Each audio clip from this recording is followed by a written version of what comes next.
नमस्कार दोस्तों, मेरे चैनल भक्ति भाव टीवी में आपका स्वागत है। तो दोस्तों, आज की इस वीडियो में मैं आपको बताने वाली हूँ जय विजय की कहानी। सनातन धर्म में जय विजय की कहानी का बहुत ही महत्व है। पौराणिक ग्रंथों के अनुसार एक बार ब्रह्मा जी के मानस पुत्र सनक, सनंदन, सनातन और सनत कुमार भगवान विष्णु के दर्शन के लिए वैकुंठ धाम पहुँचे। तो वैकुंठ के द्वारपाल जय और विजय ने उन्हें रोक लिया। उन्होंने ब्रह्म कुमारों से कहा, रुकिए, अभी भगवान से मिलने का समय नहीं है। हमें किसी को भी अंदर भेजने की अनुमति नहीं है। यह सुनकर ब्रह्म कुमारों ने हैरानी जताते हुए कहा, भला भगवान से मिलने के लिए भी किसी से अनुमति चाहिए होगी।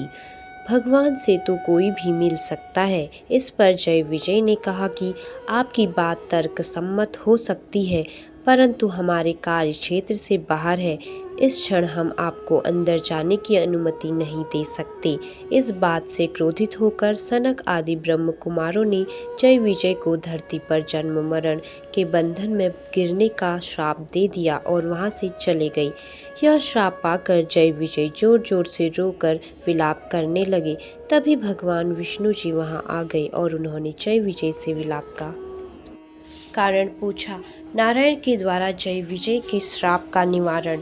जय विजय ने भगवान को पूरी बात विस्तार पूर्वक बताई। भगवान विष्णु जी ने उनसे कहा कि मैं श्राप को शून्य तो नहीं करूंगा, क्योंकि इससे श्राप देने वाले का एवं उसके तप का अनादर होगा और कर्म चक्र भी बाधित होगा। परंतु तुम अपने स्थान पर अपना कार्य का वहन कर रहे थे, इसीलिए मैं तुम्हें इस श्राप से शीघ्र मुक्त होने के दो उपाय बताता हूँ। तुम अपनी इच्छा अनुसार कोई एक चुन लो। पहला, तुम दोनों धरती पर 7 बार मेरे भक्त के रूप में जन्म लो, या फिर 3 बार मेरे शत्रु के रूप में और मेरे हाथों से अंतगति को प्राप्त हो।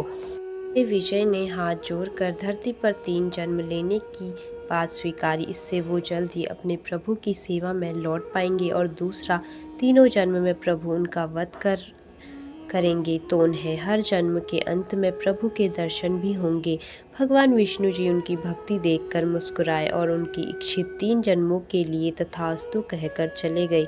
इसके बाद जय विजय अपने पहले जन्म में हिरण्यकश्यप और हिरण्याक्ष नाम के दैत्य बने। हिरण्याक्ष और हिरण्यकश्यपु की कहानी। जब हिरण्याक्ष ने एक बार धरती को उसकी कक्षा से बाहर खींचकर ब्रह्मांडीय सागर में छिपाने का प्रयास किया था, तब भगवान विष्णु ने वराह अवतार लेकर उसका वध किया और धरती को पुनः उसके स्थान पर स्थापित कर दिया।